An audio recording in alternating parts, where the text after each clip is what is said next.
trying to get a DSCR loan, so he needed some of the money to put down. Great people. I did everything, gathered all the paperwork, sent to the underwriter, did not pass. And I'm like, these people are here in Georgia. I know one of them is, like he's been in the industry for so long. My money came in from the sale of my condo, and I was like, okay, so now I have the money.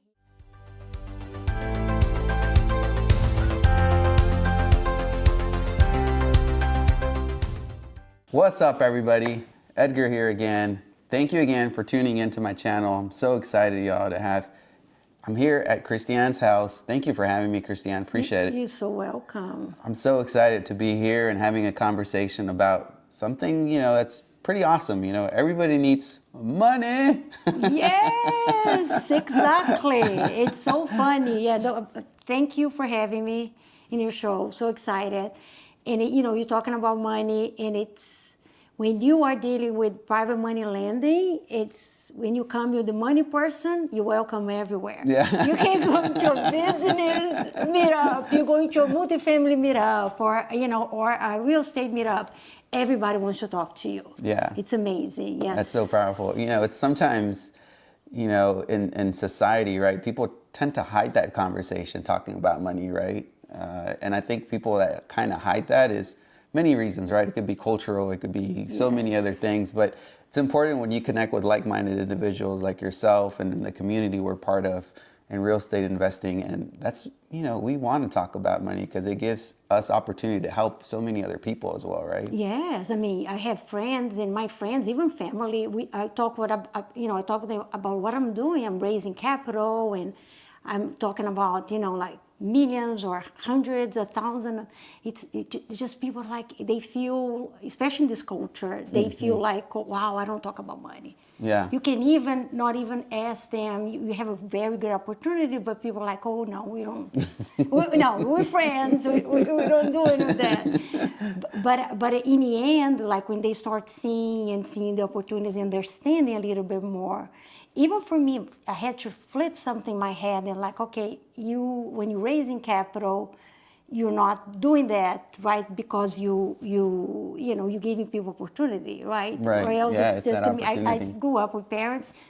We didn't talk about money. Exactly. Always they talk about money. Oh, things are bad. The economy is bad. Everything was bad. I'm like, okay, gotta, what I mean? It was so funny, but and then you gotta switch that mindset and see, that mindset. asking people for 100,000. Oh my goodness, how can I ask for that? You Yeah. know? Where do you think? You think money grows out of trees? Yes. So all of that needs to be changed. So tell me a little bit, Christiane, how did your journey started in this money side of business? You were a mortgage broker from what I recall, right? Yes. How did that get you what got you into that mortgage broker world? Yeah, so, going back 20 years ago, I have a small business, always had it. We did so well for like 10, 15 years, opened up, it's a chain of salons. And then I'm a person that, I think small business, you gotta have passion because it's hard.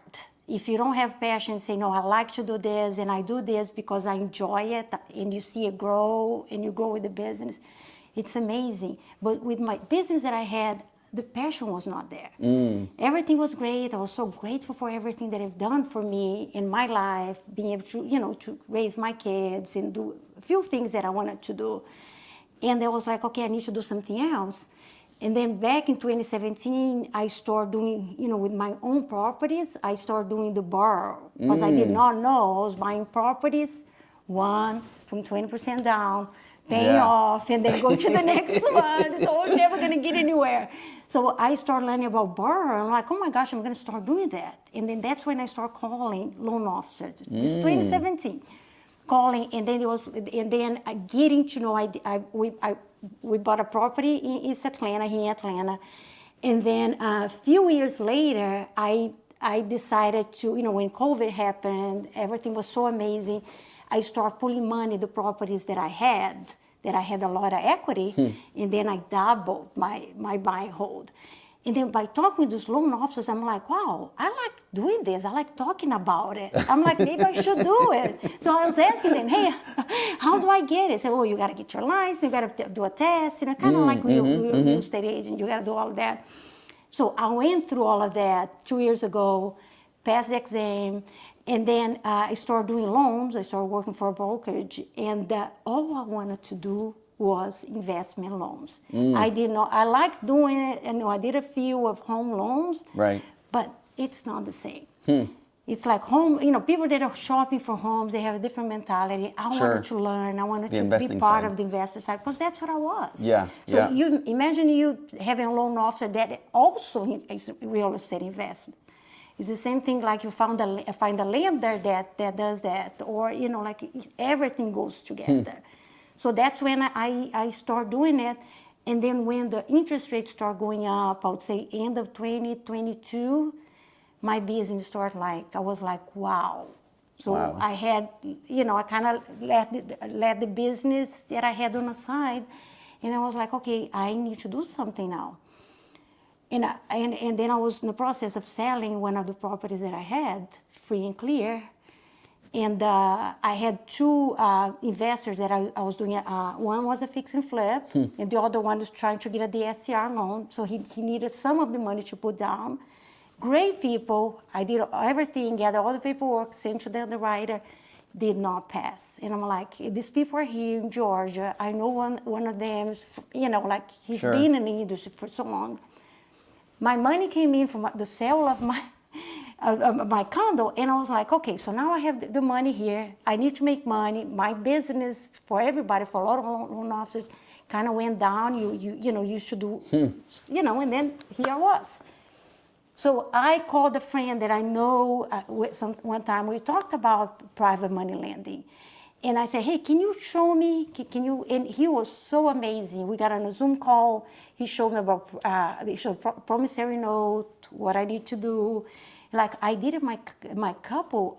We went through title, but like I didn't know anything. Right. Like I was hoping everything would go well. One was a rehab. That I didn't do draws, I did everything wrong.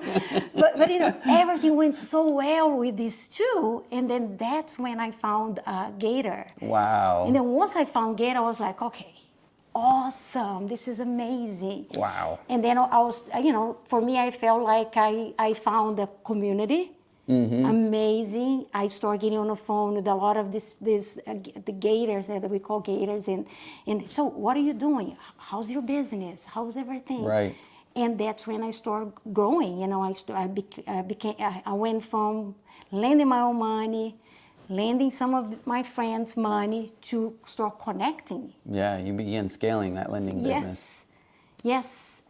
And That's powerful. And then now, a year and a half later, I am back doing more loans, what we call non-QM loans, which is DSCR, build up, construction, that I love that part. And then doing the one-stop shop, right? You come in, you get all of the traditional. The DSCR, the traditional, let's call it less traditional because they're non-QM.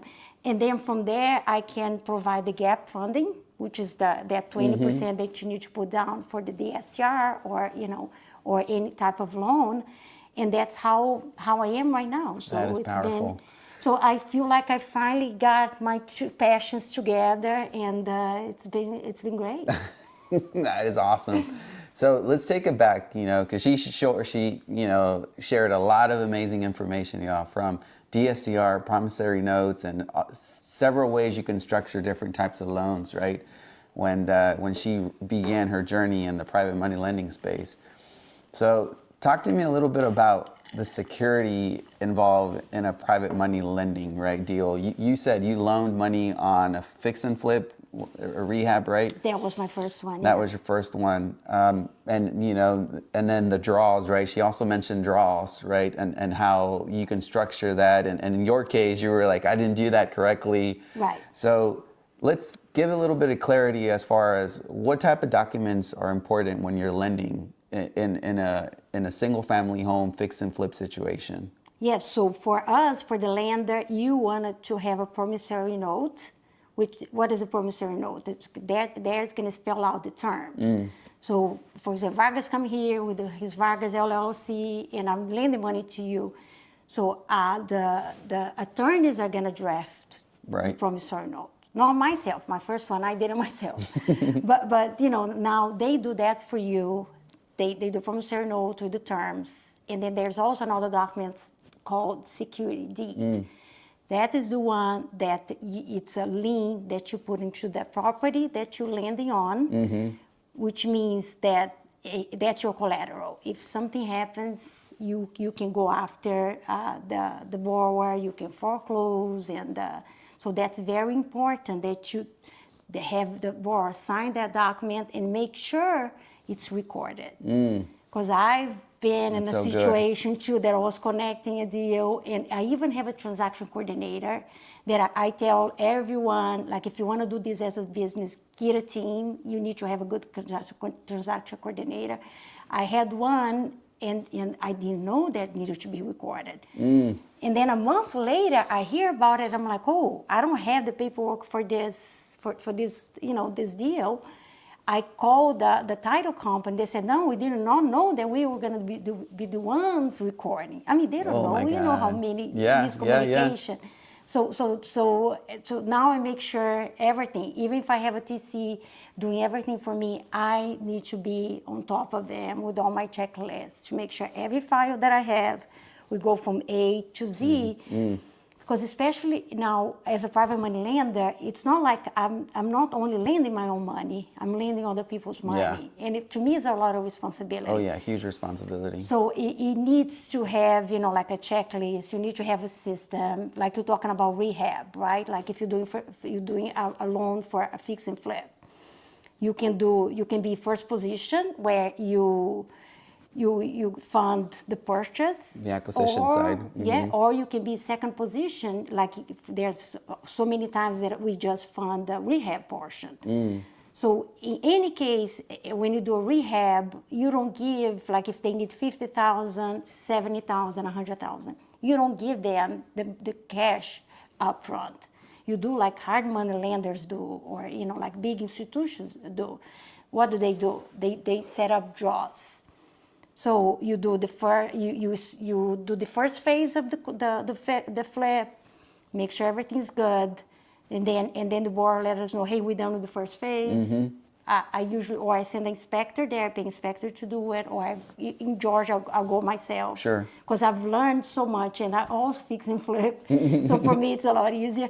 And then that's when we give that payment. If it is 15,000, we give 15,000, and that money is secured in escrow. That's how I like it with the closing attorney. But sometimes I had situations that I do in my own business. That I put into a separate account. That's where the draw is going to come from, the project. But the best way is to have the closing attorney, the title, manager, the title company. Yeah, at least you tell them, hey, this is what I need you to do, and you pay a little bit, but it's not. Yeah. It's not. And I wanted to highlight something here. When she said that she sends an inspector or she goes walks the property.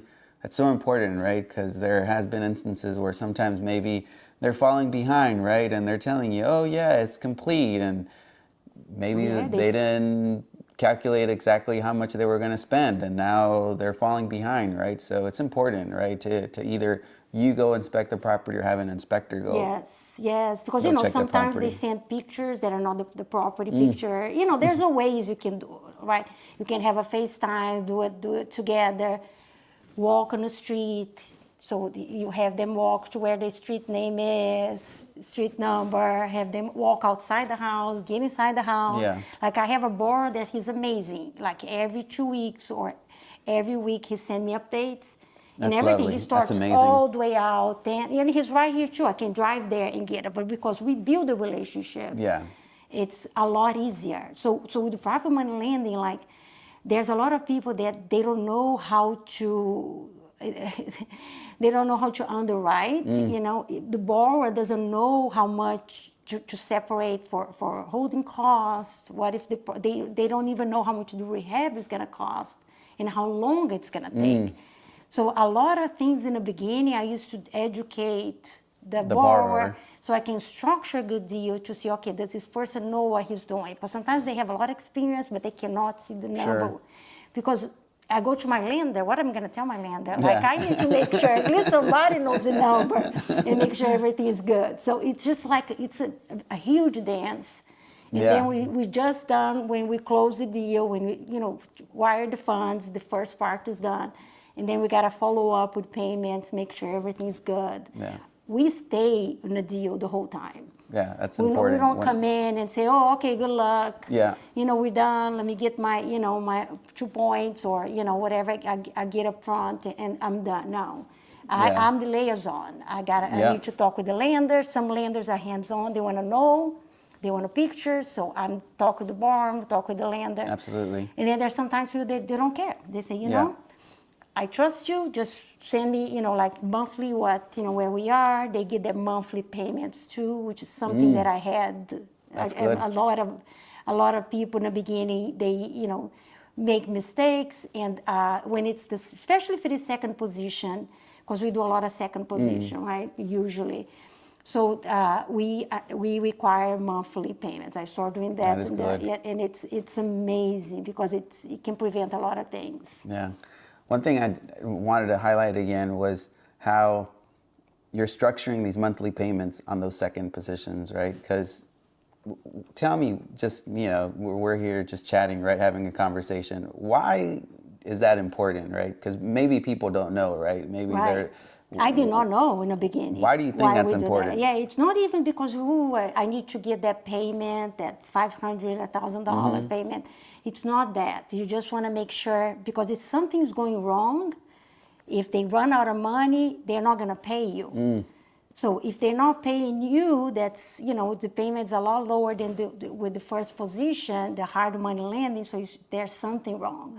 So always when we set up payments on a promissory note, we make sure that if they default for 30 days, we have the right to move with the foreclose. And we also have information about the first position, right? Because you don't want to be in a situation that you have no idea if the payments have been making, and you want to make sure that you contact the lender, the first position lender, and say, hey, where are they with payments? Sure. So we set up in a certain way that they send us receipts every month with a confirmation of the first position payment. And then we make sure they are paying us for the second position, because that's important. Because if it's something, like if it is 1 month, something happens, it's all about communication. Sure, communication. And that's another thing too. I tell all the borrowers, because I'm in real estate too. I lend. I need people to fund my deals too. In my conversation, my lenders are, you're always gonna hear from me. Yeah, exactly. Even if it's going wrong, as soon as you start doing something, I know it's gonna take longer. You're gonna hear from me. Yeah. And then something else that I always do, I like to tell people, as far as if I'm asking money from a borrower, asking money from someone, is to offer different exits, right? Like, I'm asking you for money, and I'm gonna be like, hey, I need money for my fix and flip. This is what we're doing. I see my underwriting. I know my numbers. You feel good about that. I tell you, that we're gonna put a lien on a property. Communication is great. But if something happens, yeah. This is Market the first, drift or something. If it doesn't sell, we're gonna do a refi, right? So it's just giving the different exits so they know. That's important. It's important. Yes. Yeah, I love one thing you said: communication, right? It doesn't matter if things are going good. When things go bad, people tend to hide under their shell, right? Oh, yes, because it's not bad, because sometimes they feel bad. Yeah. Like I have borrowers that felt bad, and I was like, hey, Let's they waited figure out 30 a days solution. to tell me. I'm there calling, I'm there texting, I'm about to foreclose on them. Because one thing that I like when you private money lending, when you're lending, I do several states, but I like the states that are easier on Foreclosure, yeah. So like, for example, Georgia, I love it. I like it here. I like to build relationships here because I'm here too. Yeah. So you always got to look, okay, where? It's going to be New York, no way. California, I don't do that. There's some people that do, which is awesome. Yeah, good but for not for them. me. I don't know much about I don't have attorneys there. I don't know how it works. So I stay where, I like North Carolina, even though the foreclosures, Georgia is amazing. Yeah. I mean, even Florida now, I don't, I'm kind of not touching much of Florida, but Tennessee, Carolina, it's amazing.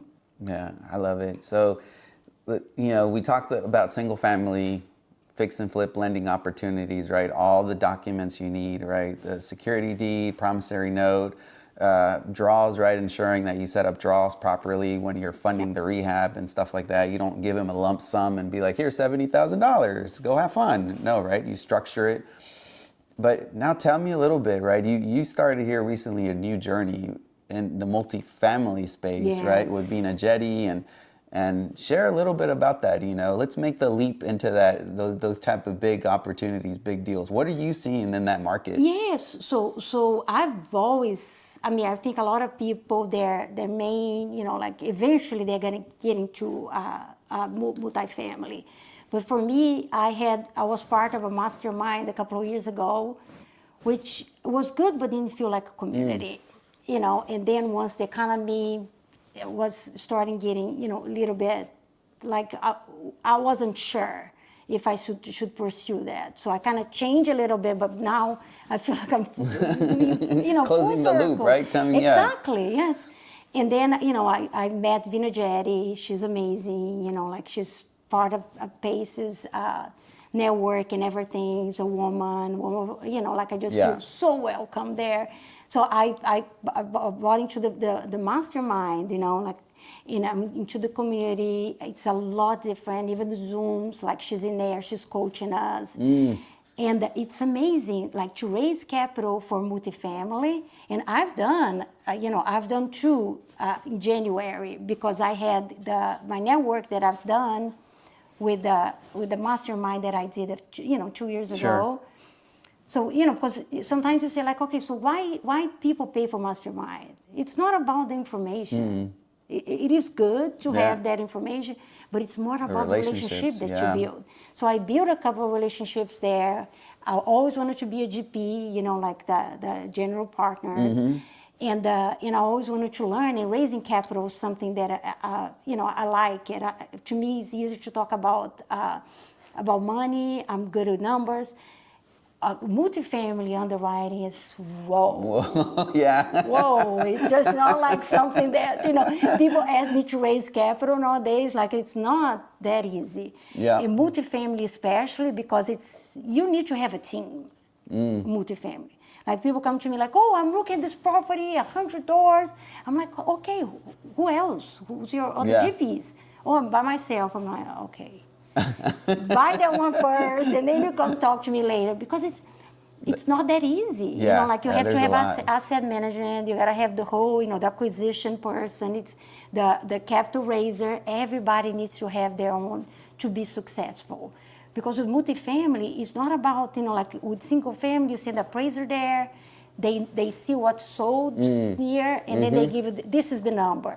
Multifamily now, you're running it's a business, totally different. Right? You're running a business. So it's not something that you can just, turn off. It's gonna be there. It's huge. You have 100 doors, 50 doors. If you're not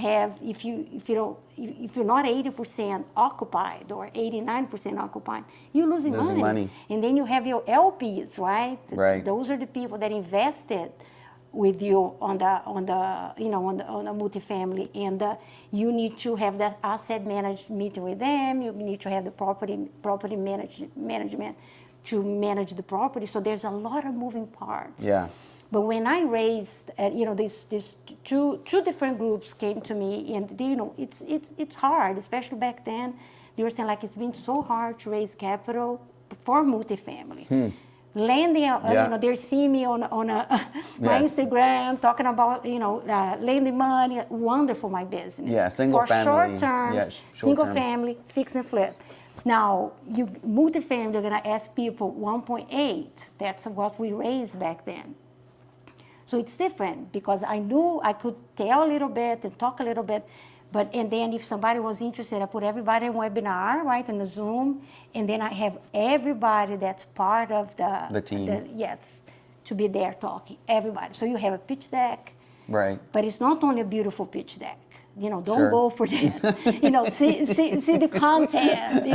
Get in there and ask questions, and then I had another partner coming in with me, and he understands a lot, so I felt very comfortable, and we were able to raise 1.8. This is back in January. Wow. I was Congrats. like, oh my Amazing. God! And then you close the good news, like I made some money because I landed, I was able to raise that capital, and then I got a few points when when they had When they closed it. yeah, from the upside. Wow. So it's amazing. So I was like, wow, I want to do more of that. Yeah. But I want to learn and be there, and eventually be raising my own capital. Sure. And then it goes into funds, like I want to have my own fund. I mean, there's a lot of things the growth and money, it continuously growing and opportunities. this is the biggest industry, guys. I think there's this time, I would say since last year, I don't know, because that's from my experience, capital money is expensive. Yeah. If you have money today and you want to land, it's been amazing. But know what you do. If you don't know what to do, join people like people that raise capital, like you're doing that too, and do it the safest way so you don't lose money, because that's the goal. That's the goal. Yeah. And then ensuring you're secured, right? And when it comes to multifamily, that's a little bit different, right? When we talk about security. Because in a single family, right, I could tell you, you're going to be first position, like we mentioned earlier, or you're going to be second position, right, behind the hard money lender. But when it comes to multifamily, right, that security is a little bit different, right? Yes. And you're putting your chips on the operator, right, on the plan. Yes. I'm sorry. Fine. On how the project is, right? Yes. That's where you're saying, okay, this makes sense, right? And that's why those presentations are a little bit more in depth, right? There's more underwriting involved because everything has to pencil out, right? For the LPs to win and the GPs to win as well. Exactly. So now, like for example, on me, like raising capital for multifamily, you need to have like hundreds of doors, especially because I'm still learning. I need somebody that's going to be the best. Sure. And they're going to know exactly, and they have different exits, right? So because with multifamily, you guarantee some of the loan, and then that gap, right? They come in, and then they get LPs too. They start usually from like 50,000 per person per LP, and all the way to. So they have everything. So the set LPs up. are the ones that cover that gap. Yes. So they are the ones. So ours, I think we didn't need a lot of people for the 1.8. We had somebody that brought in 800,000, which was amazing. And then I think we had 10 more that brought 100,000 each. Nice. And then, it's just the asset manager is the one that's going to be communicating with the LPs, sending reports, making sure everything's good. It's so important to have people, a team in the different roles. A team. Yeah, or else you can, there's no way people are going to trust you. Exactly, yeah. And one thing, just to clarify, when we talk about multifamily, she mentioned 50 doors, 100 doors, right? Some people that are beginning may think that a multifamily is like an 8 unit. Technically, possibly, it is, right? Yes. But when you're looking at these big structure deals where you're talking about GPs and LPs, that's where you get up in that 50, 100 plus door, right? Because that's where you really need the team. Yes. So as an individual investor, I could come in and acquire a quadplex or an 8 unit, right? Like that's still considered multifamily, right? Yeah. But if you're looking at those bigger opportunities, then you need to surround yourself with teams, experts, operators in that area that know. Especially because if you want to make it work as a business, right? You don't want to be managing, self-manage your so usually the calculation is like you need to have at least 50 to 70 doors at least to be able to afford property management on site, because that's what you want. You don't want, you don't want anybody that, that you want to have employees right there. If Ooh, something that's so good. happens, yes. And then, there's going to be, you value add.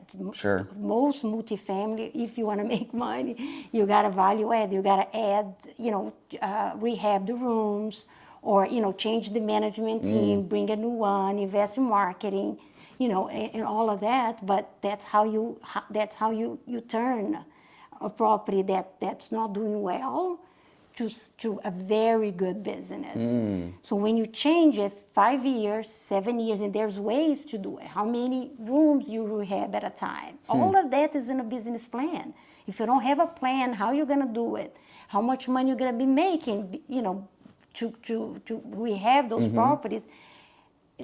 So you're not capable of getting, it's a big You're not asset. going to be able to give that money back to your investors, right? Yeah. Yes, and then have the right people in place, and make it worth it. 5, 7 years, 10 years later, you sell it. That's when you're gonna see That's the when the returns. It's return happens. amazing. Yeah, it's something you mentioned about value add. I remember I had looked at a multifamily out in Cedartown, Georgia, out there in the side of the woods.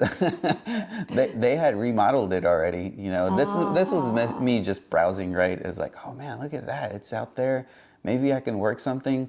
I showed it to somebody with experience in the multifamily space, and they looked at me. They're like, Edgar, what's the value add here? I was like, what do you mean? What's the value add?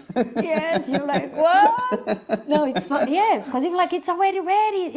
It's turnkey. No, it doesn't work that way. Multifamily, the concept is to get a property that is poorly managed or need rehab, create a community, right, and then turn that into a profitable business. Like multifamily, I love it too. Like multifamily, when you look at the numbers gotta tell you a story. You gotta say like, okay, why it's not rented 100% or 90%? What needs to do? Walk around and say, oh, we can put a dog park over here. You gotta create a community, create a little, put some lights like A gazebo there. or something like that, right? Create a sense of community so people are proud to be living there. Because there's going to be other, other Sure. apartment buildings, but they wanted to live here because they feel that they are part of the Yeah, because you community. created that environment. Yeah. So it's fantastic, and you go into neighborhoods that are totally, the buildings are totally like nobody cares, and you see families there, and you come into those properties and make it better. It's a great sense of accomplishment right there. Isn't it? Jeez. I think it's amazing. Like because before, Vargas, when people came to me and say, hey, multifamily, I could never think I could, and I'm gonna do multifamily in the future, like $100 and give more and more.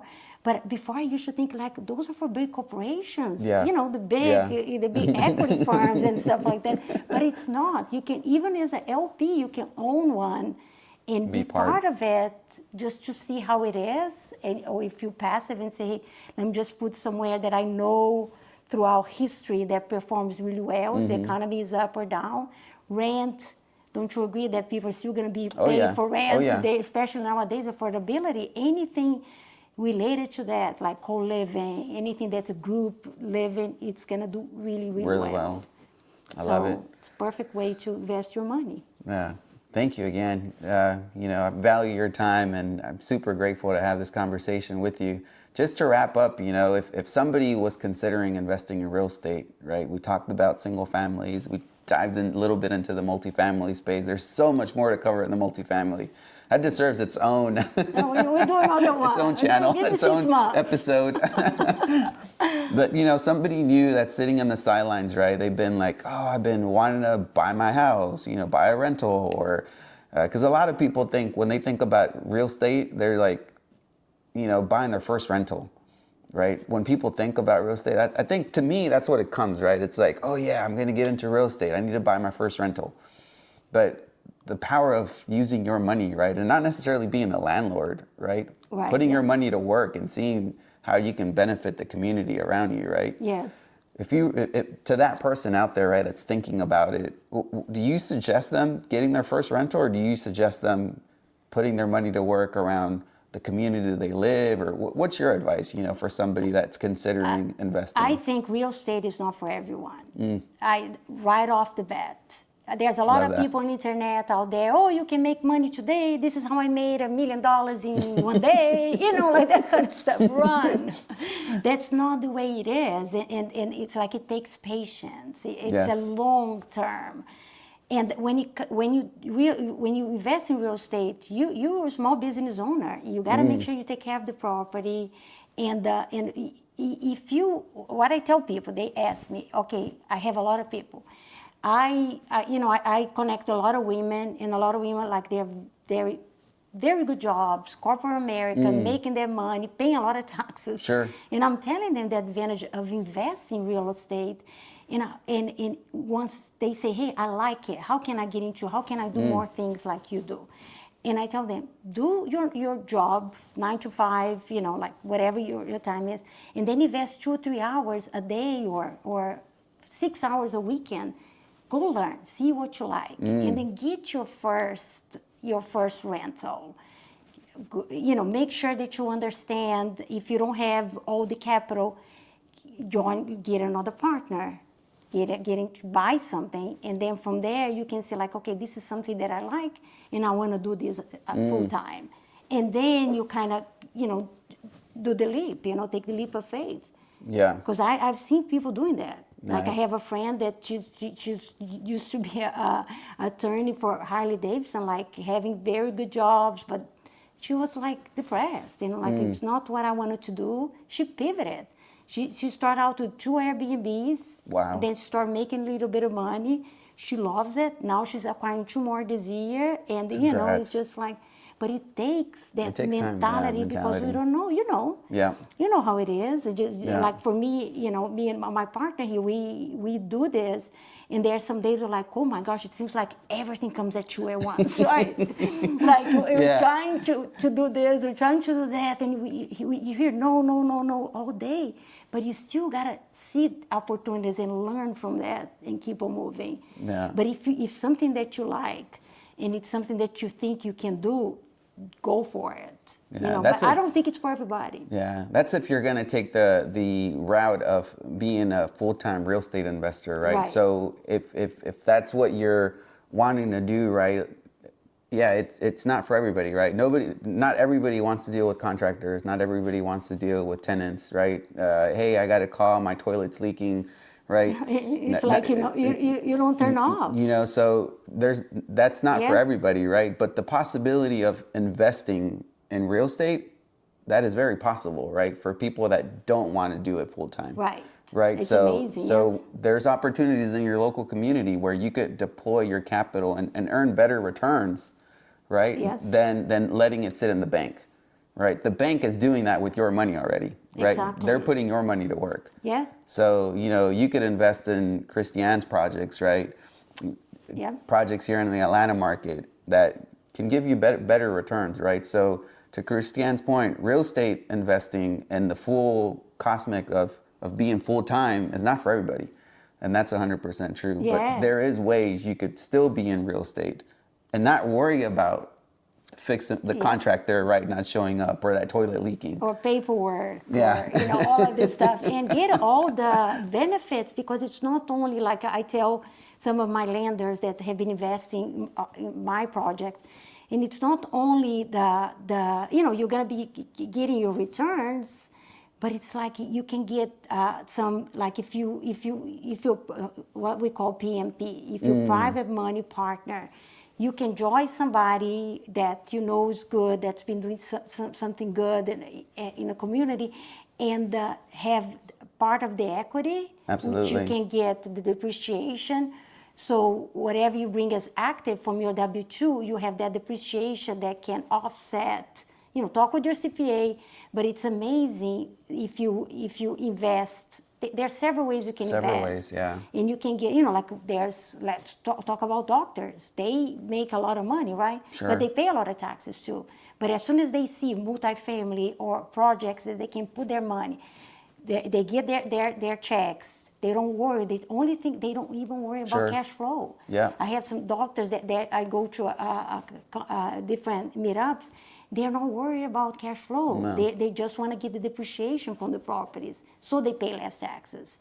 So it's amazing. There's real estate, there's a lot of ways you can do this. If you want to learn, be active, team up with another person that know what they're doing, bring the capital, learn from them. We offer Absolutely. that, like we do fix and flip, and we do that all the time. And then if you just want to be passive, I just want to give my checks every month, just tell me how everything's going, I trust you, you can be that person too. And you can also be a private money partner, where you are there on a project, you just, you're operating agreement as a capital partner. The other person is going to be the operator. So we have all the definition, everything that you do, everything that she does, and then you get the depreciation from, because you're going to be on the title. Yeah, I love that. It's very good. Yes. Yeah. So again, thank you, Christiane. That's super powerful. Different ways of structuring loans when it comes to real estate investing, right? So I know there's lots of stuff, lots of opportunities here in the Georgia market. Yes. I know y'all have, I think two fix and flips going on, or three? We have two now. We just refi one that we had on the market. Like, it wasn't there for a long time, but we kind of want to wait a little bit. So we keep it in our buy and hold. We converted that into a co-living. Nice. So it's, so we trying different things. And, that's what I'm talking about, is exit, right? You can refi and then do co-living. It underwrites for long term. So there's a lot of things that can be done. Yeah, awesome. Well, thank you again. Hey, how can people reach out to you if they wanted to say, hey, I want to see what Christiane's up to? Yeah, so I have my Instagram. It's Christiane Living. So you can put on. Yep, I'll put it in the comments below. Yeah, and if you have any questions, need help with structuring the deal for the borrower. If you're the lender, you want to know how you can deploy capital, I'm here. Glad to help. And we also have Fridays. We call Friday Free Zooms. And we have our page on Facebook that, it's called Atlanta Subject To, and then it's open for everybody. If you have experience, you don't have experience, we all come in 9 a.m. and we talk about real estate. Yeah, I love it. It's been great. Definitely. I'll put the link in the comments below as well, so you guys can join us in the Facebook group and the free Friday Zooms. So looking forward to seeing if you guys decide to join, and pop in there and chat and get to meet you guys. But for now, thank you, Christiane. Appreciate it. Peace out, guys. That was fun. Thank you. Oh, my goodness.